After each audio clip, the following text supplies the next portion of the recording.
menjaga kesehatan pribadi itu saya anggap semakin penting ya. Karena kalau tidak ya susah melaksanakan jabatan ini ya. Jadi saya jalan pagi masih ya 30 sampai 50 menit tergantung situasi lah. Ke Sabtu Minggu bisa lebih rileks, lebih banyak ya. Kayak kemarin saya sempat hampir 1 jam jalan kaki ke sana kemari. Tapi kalau udah hari kerja ini mungkin hanya 35 menit ya. Yang penting bergerak nih kaki, otot begitu. Manfaatnya banyak ya. Jadi perasaan juga lebih enak begitu. Selain kita secara fisik merasa lebih fit. Nah kemudian tentu saja saya ini kan memang hobi minum rebusan-rebusan. Nah, apa aja saya minum. Jadi daun mangga, daun sirih, daun mimba, daun jambu klutuk gitu ya. Kadang-kadang juga binahong segala macam. Gantian aja. Ya nggak tahu lah apa manfaatnya, tapi menurut saya itu dengan sendirinya membuat tubuh tuh jadi lebih enteng lah. Kalau merumuskannya tuh enteng. Jadi kita bergerak enak, ini enak gitu. Jadi saya teruskan aja. Enggak, saya petik aja di rumah juga ada kok. Jadi saya rebus daun mangga, baru saya lihat manfaatnya apa. Oh ini mengurangi kolesterol gini. Oh ya udah. Ya memang kan semua sekarang udah bisa googling ya. Jadi daripada kita lalu nanti minum obat gitu. Kalau herbal ini kan prosesnya 3 hari, 5 hari gitu ya. Dan badan jadi terasa fit. Jadi ganti-gantian aja minumnya. Gitu. Belum terarah pada jenis tertentu. Apa yang ada di pagar di dalam kebun ya itulah saya minum kira-kira gitu.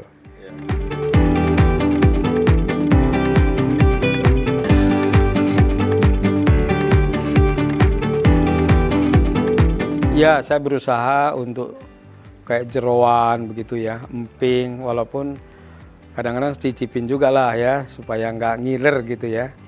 Jadi saya sih hanya mencoba mengurangi makan nasi.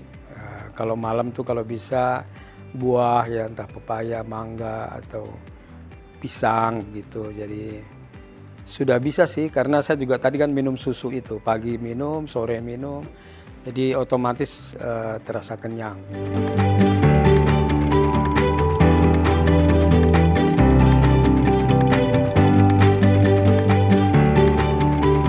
Ya dibatasi malam ya khususnya, karena kalau siang saya nggak batasi karena energi juga kan. Gitu. Lalu minum madu ya, minum segala yang inilah yang terasa bermanfaat kira-kira begitu.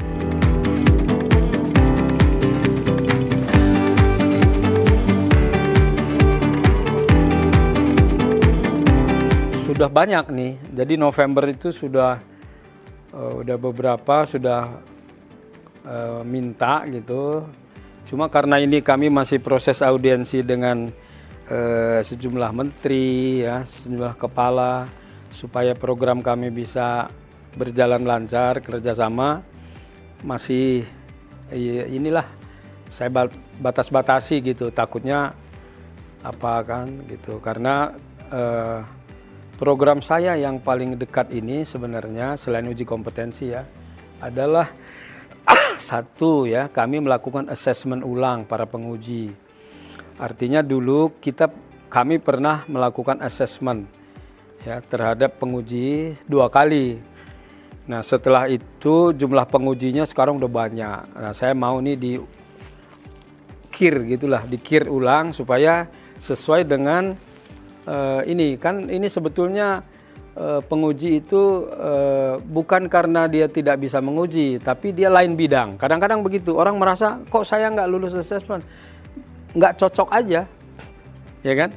Ada cocok orang yang jadi guru, ada yang tidak cocok jadi guru, bukan karena soal pinter loh, tapi ada kemampuan tertentu yang dimiliki oleh seorang guru. Nah kita begitu penguji, ada yang orang nggak tega. Padahal dia harus mengatakan kamu tidak lulus. Dia harus berani mengatakan kamu kurang di sini. Ada nggak tega. Nah, kalau nggak tega itu ya jangan, Anda belum pantas jadi penguji. Bukan karena tidak pintar gitu. Yang kedua, nanti awal November tuh kami ingin melakukan sosialisasi pers kebangsaan. Itu tadi. Rencananya di Jogja. Sekaligus juga kami ingin melakukan awal pembangunan Geraha Pers Pancasila.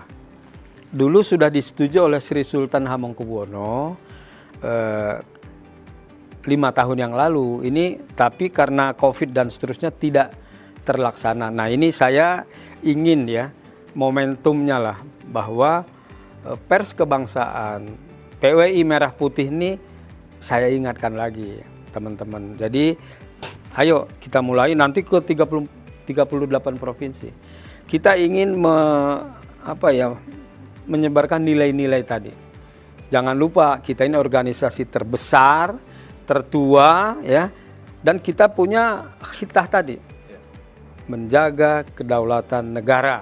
Nah, itu loh. Jadi kalau ada budaya nggak pas ya kita harus katakan bersikap. Ada seminar-seminar LGBT, waduh ini nggak cocok nih dengan budaya kita. Kalau orang lain melaksakan terserah, tapi kalau organisasi wartawan menurut saya nggak pas. Janganlah bicara-bicara hal yang begitu, itu udah bertentangan sekali dengan nilai-nilai keindonesiaan gitu. Saya kira, nah itulah rencana jangka pendek kita. Kalau uji kompetensi ini kan memang sementara kita tahan dulu ya. Nanti diadakan baru di November. Untuk Oktober ini nggak boleh ada dulu lah supaya kita tata kembali. Jadi memang harus begitulah ya. Kalau dulu kan biasa running kenceng, nah ini udah agak kendor dalam 1 tahun. Saya kan selesai sebagai Wakil Ketua Dewan Pers itu Mei 2022. Jadi sempat jeda nih 1 tahun. Ya ini saya kira tinggal menyesuaikan diri aja. Dulu juga begitu kok. Jadi di Dewan Pers juga kesibukannya tinggi sekali ya.